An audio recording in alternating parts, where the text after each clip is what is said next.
करते.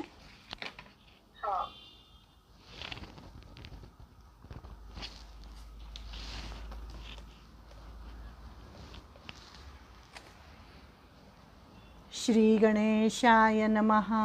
वक्रतुंड महाकाय सूर्यकोटि समप्रभ निर्विघ्नं कुरु मे देव सर्वकार्येषु सर्वदा. गुरुर्ब्रह्मा गुरुर्विष्णू गुरुर्देवो महेश्वरः गुरुः साक्षात् परब्रह्म तस्मै श्री गुरवे नमः. प्रथम गणेशाला वंदन, सरस्वती मातेला वंदन, गुरूंना वंदन, माझ्या मात्यापित्यांचं स्मरण करते आणि आपण सर्व गीताप्रेमी ज्यांच्या हृदयामध्ये भगवंताचा वास आहे त्या सर्वांना नमस्कार करून मी बोलायला सुरुवात करते. 6वा अध्याय आपण बघतोय. 30व्या श्लोकापर्यंत आपण आलो होतो. काय आपलं नाव आहे 6व्या योगाचं? आत्मसंयम योग. आत्मसंयम योग असं या अध्यायाचं नाव आहे. तर 30 ते 47 असे 17 श्लोक आपले राहिलेले आहेत. तर तेवढेच फक्त मी वाचते आणि मग बघूया आपण विवेचन किती याचं होतं आहे ते बघू. सर्वभूतस्थितयो मां भजते एकत्वमास्थितः सर्वथा वर्तमानोऽपि स योगी मयि वर्तते. आत्मौपम्येन सर्वत्र समं पश्यति अर्जुन सुखं वा यदि वा दुःखं स योगी परमो मतः. अर्जुन उवाच योऽयं योगस्त्वया प्रोक्तः साम्येन मधुसूदन एतस्याहं न पश्यामि चञ्चलत्वा स्थितिं स्थिरां. चञ्चलं हि मनः कृष्णः प्रमाथि बलवदृढं तस्याहं निग्रहं मन्ये वायोरिव सुदुष्करं. श्रीभगवानुवाच असंशयं महाबाहो मनो दुर्निग्रहेण चलम् अभ्यासेन तु कौन्तेय वैराग्येण च गृह्यते.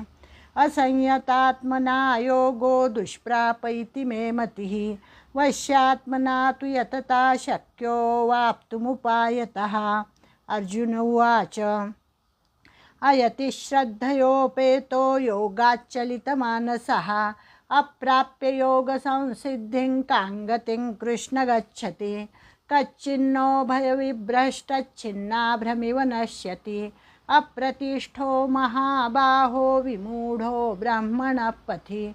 ये तन्मे संशयं कृष्ण छेत्तुमर्हस्य शेषतः त्वदन्यः संशयस्यास्य छेत्ता न ह्युपपद्यते. श्रीभगवानुवाच पार्थ नैवेह नामुत्र विनाशस्तस्य विद्यते न हि कल्याणकृत् कश्चित् दुर्गतिं तात गच्छति. प्राप्य पुण्यकृताल्लोकानुषित्वा शाश्वती समाः शुचीनां श्रीमताङ्गेः योगभ्रष्टोऽभिजायते अथवा योगिनामेव कुले भवति धीमताम्. एतद्धि दुर्लभतरल्लोके जन्म यदीदृशं तत्र तं बुद्धिसंयोगं लभते पौर्वदेहिकं. यतते च ततो भूयः संसिद्धौ कुरु नन्दन. पूर्वाभ्यासेन तेनैव ह्रियते ह्यवशोऽपि सः जिज्ञासुरपि योगस्य शब्दब्रह्माति वर्तते. प्रयत्नाद्यतमानस्तु योगी संशुद्ध किल्बिषः अनेकजन्म संसिद्धस्ततो याति पराङ्गतिं. तपस्विभ्योऽधिको योगी ज्ञानिभ्योऽपि मतोऽधिकः कर्मिभ्यश्चाधिको योगी तस्माद्योगी भवार्जुन. योगिनामपि सर्वेषां मद्गतेनान्तरात्मना श्रद्धावान् भजते यो मां समे युक्ततमो मतः. ओम तत्सदिति श्रीमद्भगवद्गीतासु उपनिषत्सु ब्रह्मविद्यायां योगशास्त्रे श्रीकृष्णार्जुनसंवादे आत्मसंयमयोगो नाम 6ठोऽध्यायः. श्रीकृष्णार्पणमस्तु. 6वा अध्याय योगाचा अध्याय. योगी कसा असावा त्याचं आचरण कसं असावं, त्यांनी काय केलं पाहिजे, त्याचे गुण कुठले कुठले आहेत, हे सगळं आपण या अध्यायामध्ये बघत आहोत. तर हा जो योग आहे हा अतिशय अवघड आहे आणि ह्याला टिटवीचं रूपक देतात. एक कथा सांगतात की कसा आहे हा योग. तर अनिर्विण्ण असं एका श्लोकात त्याला म्हटलेलं आहे. अनिर्विण्ण म्हणजे काय, तत्पर आणि आलस्यरहित चित्ताने योगाभ्यास कसा करावा या संदर्भात एक सुविख्यात दृष्टांत आहे. तर त्यांनी एक गोष्ट सांगितलेली आहे की योगाभ्यास कसा कठीण आहे आणि तो कशा तत्परतेने आणि कशा निश्चयाने केला पाहिजे. तर त्याच्यासाठी म्हणे एक टिटवी होती, अगदी छोटासा पक्षी टिटवी म्हणजे, आणि समुद्राच्या काठी तिने अंडी घातलेली होती. आणि ती एकदा काय झालं, काय भरती आली असेल आणि ती सगळी अंडी समुद्रामध्ये वाहून गेली. आता हिला खूप राग आला त्या टिटवीला. छोटीशी ती टिटवी, पण तिला राग आला आणि अतिशय संताप आला तिला, शोकही झाला तिला की माझी अंडी ह्या समुद्राने नेली. मग तिने काय केलं, एक प्रतिज्ञा केली. आता तिचं सामर्थ्य ते काय, एवढीशी ती टिटवी, पण तिने प्रतिज्ञा केली की हे समुद्रा, तू माझी अंडी घेतली आहेत ना, तर मी तुला कोरडं करेल, अशी तिने प्रतिज्ञा केली. आणि तिच्या त्या चोचीने इवलं पाणी ती समुद्राचं थेंब पाणी असं बाहेर टाकायला लागली. म्हणजे प्रयत्न काय व्हायचा तिचा, समुद्राला कोरडं करायचं होतं तिला. म्हणजे तिच्या ह्या वेड्या प्रयत्नापासून निवृत्त करण्याचाही यत्न केला. अनेकांनी तिला सांगितलं की अगं वेडे, तू केवढीशी, तुझा जीव केवढा, तुझी चोच केवढी, आणि तू काही या समुद्राला रिकामं करणारे, कोरडं करणारे. पण नाही, तिने निश्चयाने आपले प्रयत्न चालूच ठेवले.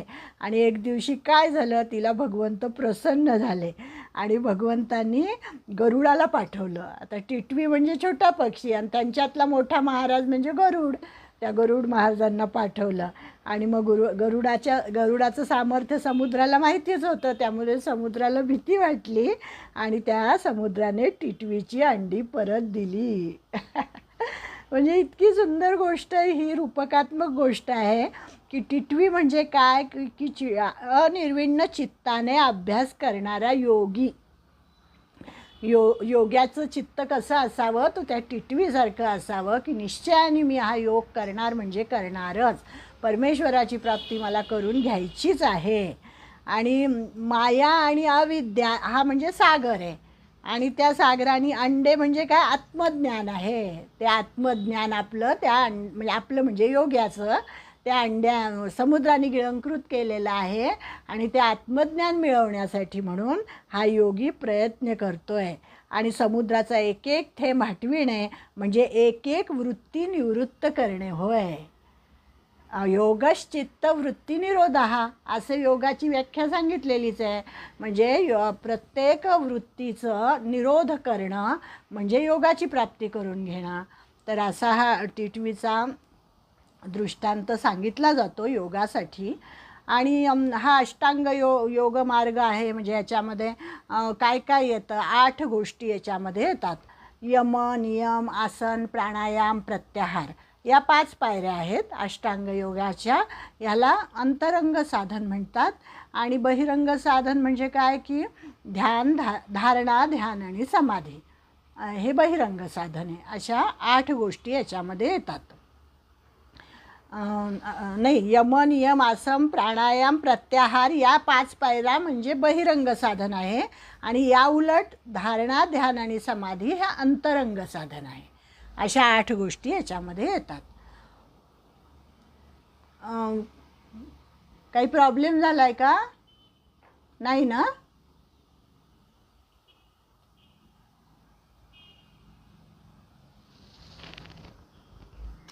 काय झालं, प्रॉब्लेम झाला काही रेवती वहिनी? नाही, काही नाही, चालू आहे व्यवस्थित. हां, ठीक आहे, ठीक. हां, मला फोन आला होता म्हणून ते बंद पडलं. बर. तर ह्याच्यामध्ये चित्ताला एका पारमार्थिक विषयावर स्थिर करणे म्हणजे धारणा असं म्हणतात.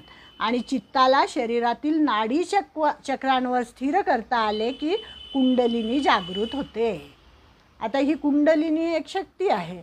आणि त्याच्याबद्दल पण या योगाच्या अध्यायामध्ये थोडीशी माहिती द्यावी म्हणून मी हे थोडंसं तुम्हाला सांगते आहे की आपल्या शरीरामध्ये कोणत्याही अवयवात चित्त थोडे बहु स्थिर करता येऊ लागले म्हणजे शरीरातील जी नाडीचक्रे आहेत त्यापैकी कोणत्याही चक्रावर ते स्थिर करण्याच्या अभ्यासास लागावे. म्हणजे अशा प्रकारची मुख्य नाडीचक्रे शरीरात एकूण 7 आहेत. ऐकून आपल्याला माहिती असेल. योगासाठीच ही जास्त महत्त्वाची माहिती आहे, पण आपण पण ऐकून ठेवायला काही हरकत नाही की 7 नाडीचक्रे आपल्या शरीरामध्ये असतात. आणि त्यांची रचना कशी असते तर कमळाला जशा पाकळ्या असतात त्याप्रमाणे ह्या चक्रातील नाड्यांच्या आकारावर आणि त्यात घडून येणाऱ्या ज्ञानक्रियाशक्तीच्या व्यापारावर त्याच्या ठिकाणी दले असल्याचे योगशास्त्रात सांगितलेले आहेत. म्हणजे त्याला अशा पाकळ्या असतात वेगवेगळ्या.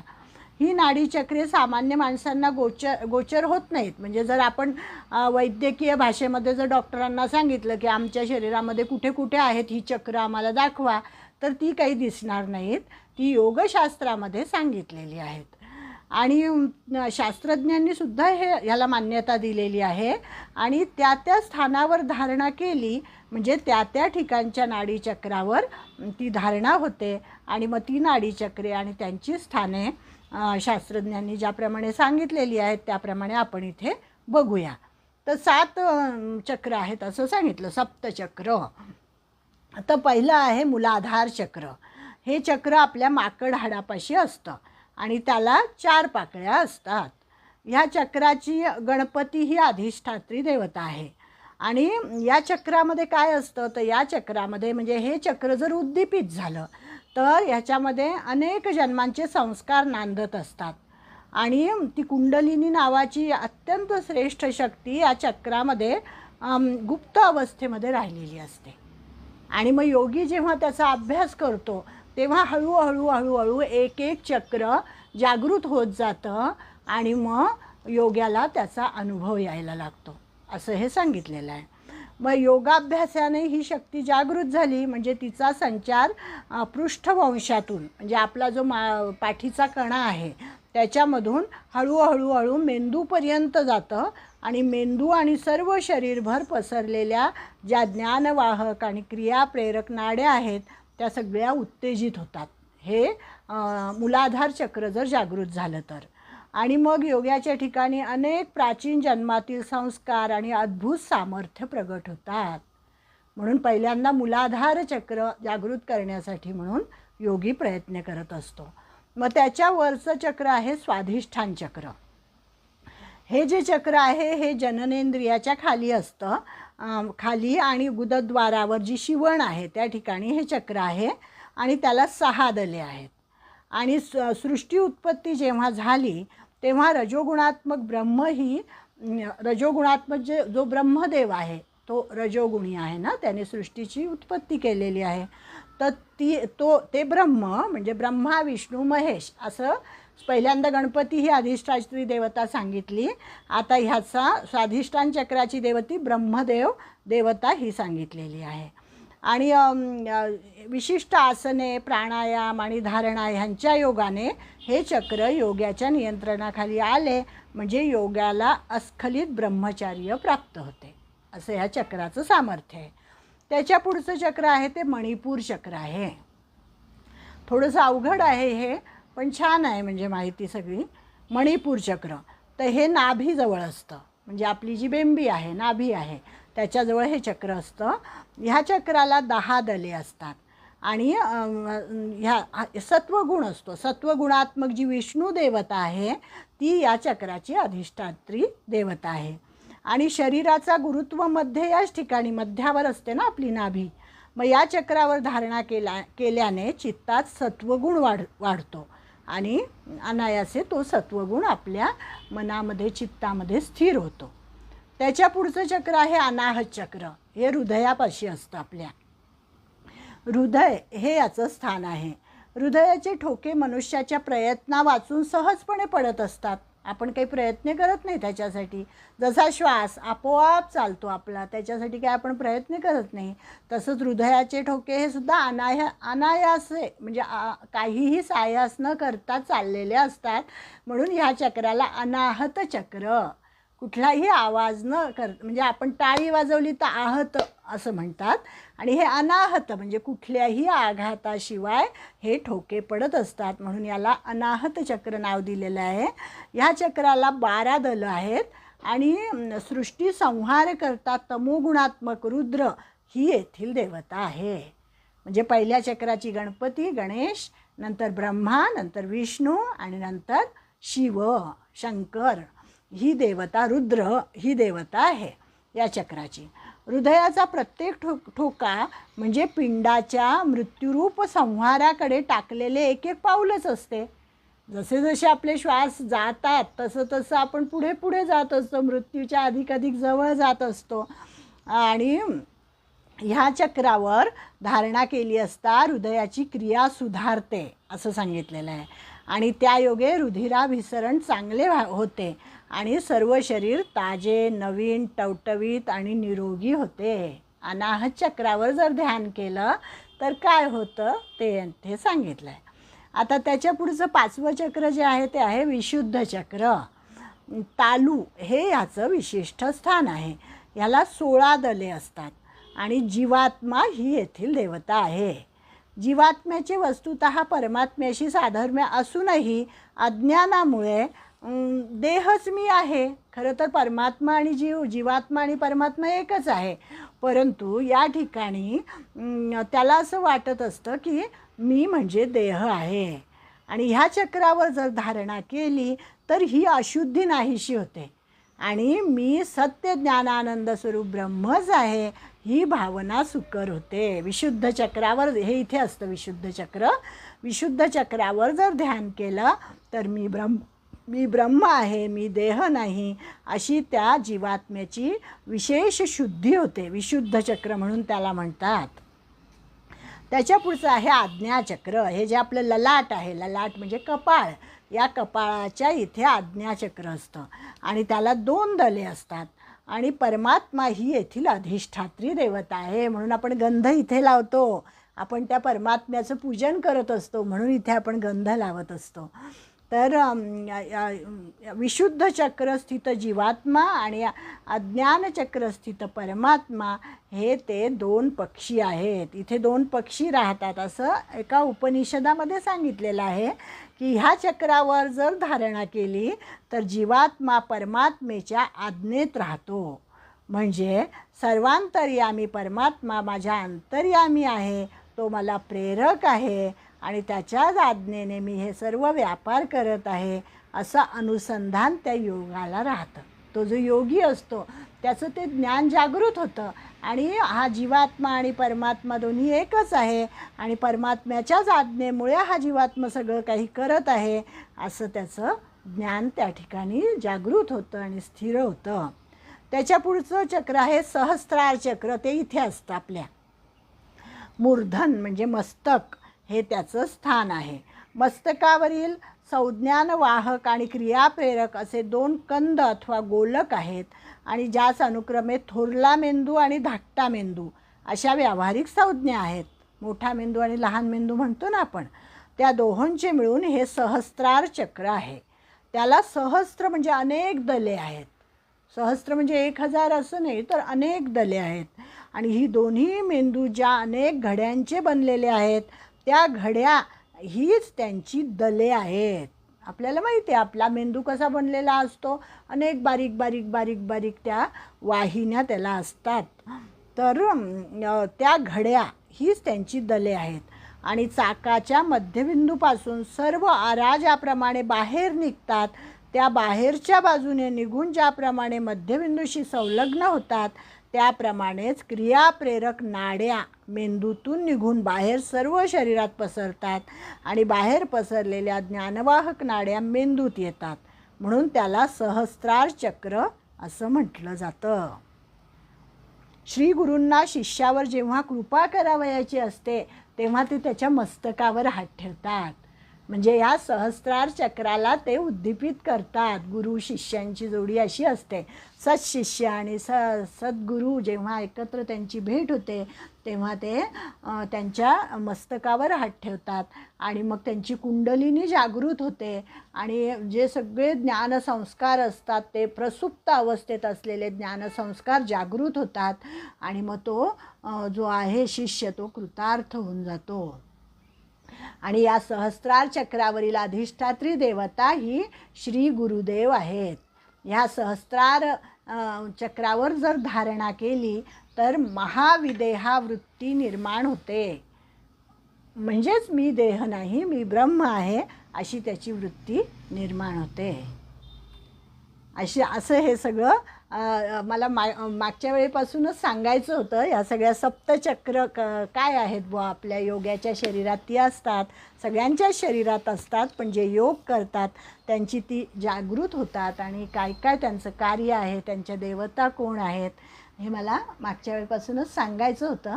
तर ते आत्ता यावेळेस आपण ऐकलं. आता 30वा श्लोक आपण बघत होतो की योगी कसा, ध्यान करणारा योगी कसा असतो त्याचं वर्णन भगवंत करत आहेत. तर आता इथे योग करणारा परंतु योगाबरोबर जो भक्ती पण करतो, भक्त पण आहे, त्याचं वर्णन या श्लोकामध्ये 30व्या श्लोकात केलं आहे. यो मां पश्यति सर्वत्र सर्वंच मयि पश्यति तस्याहं न प्रणश्यामि सच मे न प्रणश्यति. की जो सर्वांच्या ठिकाणी मला पाहतो. आपण मागे हे सगळं बघितलं आहे की तो सर्वभूतस्थमात्मानं सर्वभूतानि चात्मनि ईक्षते योगयुक्तात्मा सर्वत्र समदर्शनः. की योग्याची ही सगळी चक्र उद्दीपित झाल्यानंतर त्याच्यामध्ये कसं भावना निर्माण होते की सर्व ठिकाणी त्याला परमेश्वरच दिसायला लागतो आणि आपल्यामध्ये पण स्वतःमध्ये परमेश्वर आहे आणि इतरांमध्ये पण परमेश्वर आहे अशी त्याची भावना होते. आणि हा जो भक्त असतो हा योगी पण आहे आणि भक्त पण आहे. तर त्याच्या देश काल वस्तू व्यक्ती पशु पक्षी देवता सगळ्यांमध्ये त्याला ब्रह्मच दिसते. मागच्या वेळेस आपण जेव्हा श्रीकृष्ण जन्माची कथा पाहिली होती, श्रीकृष्णाच्या लीला पाहिल्या होत्या, तर तेव्हा कसं श्रीकृष्ण कसा त्या ब्रह्मदेवाने जेव्हा वासरं पळवून नेली तेव्हा श्रीकृष्णच सगळं बनला होता. गाई वासरं त्यांच्या काठ्या त्यांचं बासरी वस्त्रे अलंकार सगळं काही भगवानच बनले होते. आणि ही लीला 1 वर्षपर्यंत चालली होती पण कोणालाही त्याचा पत्ता लागला नव्हता.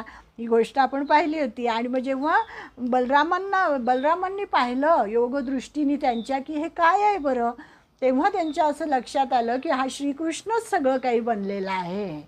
श्रीकृष्ण परमात्मा सगळीकडे नटलेला आहे. तसं ह्या भक्ताची स्थिती होऊन जाते. हा जो योगी भक्त असतो याची अशी स्थिती होते की त्याला सगळ्या ठिकाणी ब्रह्मच दिसायला लागतं, सगळीकडे ब्रह्मदर्शनच व्हायला लागतं. जसं 11व्या अध्यायात पुढे येईल बघा आपल्याला की 11व्या अध्यायामध्ये सुद्धा इहैकस्थं जगत्कृत्स्नं पश्चाद्य सचराचरम मम देहे गुडाकेश यच्चान्यत द्रष्टुमिच्छसी. की अर्जुन त्या ठिकाणी म्हणतात की अरे भगवंता मला सगळीकडे मी तुझ्या शरीरामध्ये सगळ्या प्राण्यांना बघत आहे, सगळेजण तुझ्या शरीरामध्येच आहेत असं दृश्य मला दिसतंय. आणि संजयानी पण तसंच म्हटलेलं आहे की पश्यामी देवांस्तव देह, अर्जुन म्हणतो पश्यामी देवांस्तव देवदेहे सर्वांस तथाभूत विशेष संघान ब्रह्माणमीशं कमलासनस्थं ऋषींश्च सर्वानुरगांश्च दिव्यान. की सगळ्या दिव्य विभूती मला तुझ्या शरीरामध्ये जाताना दिसत आहेत असं अर्जुन म्हणतो. तर तशी ती स्थिती झालेली असते आणि सगळीकडे त्या भक्त. आणि मग भगवंताला सुद्धा तो भक्त सगळीकडे दिसत असतो. जसं भक्ताला भगवंत दिसतो तसाच भगवंताला सुद्धा भक्त दिसत असतो. आणि आता भगवान म्हणतात की ध्यान करणाऱ्या सिद्ध भक्तियोगाचे लक्षण काय आहे बरं, तर तोच अर्थ पुढच्या श्लोकात आहे. सर्वभूतस्थितं यो मां भजते एकत्वमा स्थितः सर्वथा वर्तमानोऽपि स योगी मयि वर्तते. ओढलं जातं आहे. आता माझ्यात ऐक्यभावाने स्थित झालेला जो योगी आहे संपूर्ण प्राण्यांमध्ये स्थित असलेल्या मज परमेश्वराचे भजन करतो. आणि तो योगी सर्व काही वर्तन करत असतानाही माझ्यातच वर्तन करीत आहे, अर्थात तो संपूर्णपणे माझ्यातच स्थित आहे. म्हणजे ती स्थिती इथे सांगितली आहे. सर्वभूत स्थित यो माम भजते कत्वमा स्थितः सर्वथा वर्तमानोपि स योगी मयि वर्तते. की तो योगी माझ्यातच वर्तन करत असतो, अर्थात तो माझ्यातच राहतो. आणि मग या ठिकाणी काही जण शंका घेतील, ते म्हणतात की अन्य प्राणी काही भगवंतात राहत नाही का, मग फक्त तो योगी भक्तच भगवंतात राहतो का? तर याचे समाधान त्यांनी असं सांगितलं आहे की वास्तविक संपूर्ण प्राणीच भगवंतापासूनच आपण निर्माण झालो आहे, भगवंतामध्येच आपण वास करतो आहे. परंतु ज्यांच्या अंतःकरणामध्ये संसाराची सत्ता असते, महत्ता असते, मग ते भगवंताला जाणत नाहीत ना, त्यामुळे मानतही नाहीत ते भगवंताला. आणि म्हणून भगवंतात ते असूनसुद्धा ते भगवंतात राहत नाहीत, असा त्याचा अर्थ होतो.